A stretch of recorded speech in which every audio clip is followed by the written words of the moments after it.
အခုပါချုပ်ကြီးကောင်းတယ်ဆိုတာကအဲ့ဒါတွေပမောချုပ်ဆရာတို့တရားတွေကလေဒီပါဠိထက်ကရာက तू ပြောတော့တာထက်ကရာဟာတွေကိုပြောတာအဲ့ဒါတွေကြည့်ပြီးတော့ပြောလို့ तू ကကောင်းတာဗျာအပြင်စကား तू ကနဲတယ်ထက်ကရာဟာတွေကို तू ကယူပြီးတော့ထက်ကရာနဲ့တီကဒါတွေကိုကြည့်ဟောသွားတာဒီလိုခင်ဗျားတို့တော်တော်များများဓမ္မဂရိကတွေကဒီပါဠိတော်လောက်လေးစာပေလေးအစွန်းလေးတစ်ခုလောက်လေးကြည့်ပြီးတော့တယ်အဘောအရင်တန်တန်နဲ့ပြောကြတာများတယ်ပါချုပ်ကြီးကျတော့ဒီစားရဲ့အစိုးဆက်ကိုသွားပြီးတော့အရင်းမြစ်ကိုသွားပြီးတော့မှလိုက်ပြီးတော့ तू ကနေရှင်းပြတာ तू ကအဲ့တော့ဘာဖြစ်လို့မေးလဲတော့ရှင်ဖျားတို့သိတဲ့ပညာတပြည့်တို့သိတဲ့ပညာနဲ့ပါချုပ်ကြီးသိတဲ့ပညာနဲ့တူစေလားပကာရေနဇာနာတိတိပညာပကာရေနသေးစိတ်ပြီးတော့မှဇာနာတိသိတတ်တယ်ဣတိတသမထို့ကြောင့်ပညာဆိုတာပတော့နဲ့ညာနဲ့ပဲပေါင်းတာလေပကပကာရေနညာသိတာအသေးစိတ်သိတာကိုဘာလို့ပညာဟုတ်လား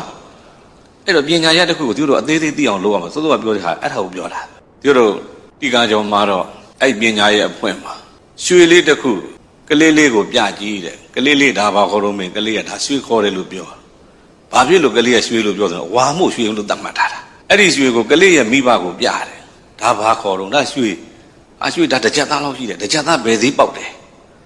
ကလေးတိတာတဲ့ဘယ်သူကပို့သွားသူတို့မိဘလူကြီးတွေပို့တယ်အဲ့ဒီရွှေကိုပဲဗဒိန်းစရာကိုထပ်ပြီးတော့ပြကြည့်လိုက်ဒါရွှေဟုတ်ရဲ့လားဟုတ်တယ်ဒီထဲမှာဘာကဘယ်လောက်သားရောနေတယ်ရွှေစစ်စစ်ကဘယ်လောက်ပဲရှိတယ်ခွဲထုတ်လိုက်တဲ့အခါရွှေကဘယ်လောက်သားကြီးကဘယ်လောက်သားသူကကြပိုသိတယ်အဲ့တော့ရွှေလေးတစ်ခုတည်းတင်ကိုကလေးသိရဲ့လူကြီးသိရဲ့ဗဒိန်းစရာသိရဲ့အသိဘယ်နှမျိုးကွဲသွား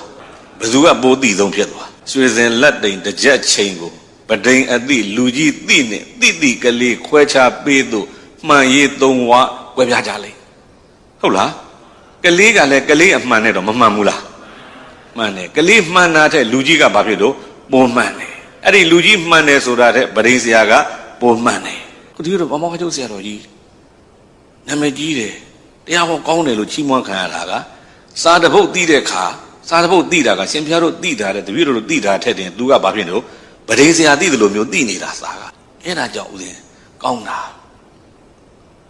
ပြောပါကျုပ်ဆရာတော်ကြီးစီမှာစတက်ဖူးတယ်2003 2004ပညာသင်နှစ်ကပြောဒီလူစရောက်ခါလာနှစ်ပေါ့အဲ့ဒီမှာစတက်တော့ဆရာတော်ကြီးကဘိဓမ္မာပို့ချနိုင်ငံသားတွေရောသိကောင်းတာအံ့ဩစရာမမရဲ့အမေရိကန်ကတက္ကသိုလ်တစ်ခုကဘိဓမ္မာလာသင်ကြတာဆရာနဲ့ကျောင်းသူကျောင်းသား30ကျော်40လောက်အဲ့ဒါ15ရက်တလသင်တန်းသူတို့လာကြတာပါကျုပ်ဆရာတော်ကြီးကဘိဓမ္မာပို့ချတာအခုလိုပဲပါကျုပ်ဆရာတော်ကြီးကဘိဓမ္မာပို့ချတာဘိဓမ္မာတစ်ခုတည်းကြီးလေကြာခတ်နေပြင်းမှာဆိုလို့ဆရာတော်ကသုတ်တန်တို့ဝီနီးတို့ဒါတွေပါတခါသင်ခိုင်းတာတခြားဘုန်းကြီးတွေကို